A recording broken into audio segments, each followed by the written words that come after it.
আমি প্রস্তাব করছি যে আমাদের সমস্ত দলের নেতারা যারা এই কর্মসূচির সঙ্গে সম্পৃক্ত হয় সেই ব্যবস্থা আমাদেরকে নিতে হবে। আমাদের প্রতিষ্ঠাতা শহীদ প্রেসিডেন্ট জিয়াউর রহমান এই খাল খনন কর্মসূচি শুরু করেছিলেন।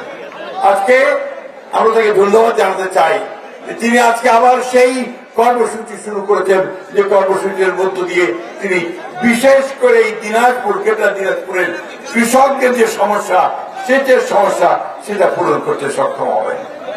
আমি অনুরোধ করব যে শুধুমাত্র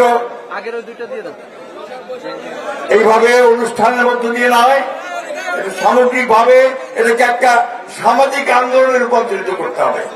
আমরা বাংলাদেশ জাতীয়তাবাদী দল আমি প্রস্তাব করছি যে আমাদের সমস্ত দলের নেতারা যারা এই কর্মসূচির সঙ্গে সম্পৃক্ত হয় সেই ব্যবস্থা আমাদেরকে নিতে হবে এবং স্বেচ্ছাশ্রমে খাল খনন করার কর্মসূচি আমাদের গ্রহণ করতে হবে। আমি বক্তব্য শেষ করব শুধু এই কথা বলে যে আমরা দিনাজপুরের মানুষ খুব সোজা পথে চলি, সিধা চলি।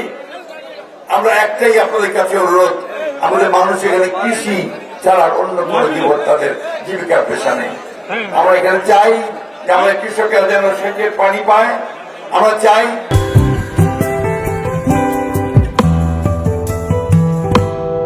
যে আমাদের কৃষকেরা যেন সার ঠিক মতো পায়। আমরা চাই যে আমাদের কৃষকেরা যেন এখানে বীজটা ঠিক মতো পায়। আর সেই সঙ্গে আমাদের এই কৃষিভিত্তিক শিল্প যেন গড়ে ওঠে, যাতে করে আমাদের মানুষের অভাব দূর হতে পারে। আমরা এখানে আপনাকে কথা দিতে পারি, দিনাজপুরের মানুষ সব সময় আপনার সঙ্গে থাকবে, আপনার রাজনীতির সঙ্গে থাকবে, আপনার যে দর্শন সেই দর্শনের সঙ্গে থাকবে।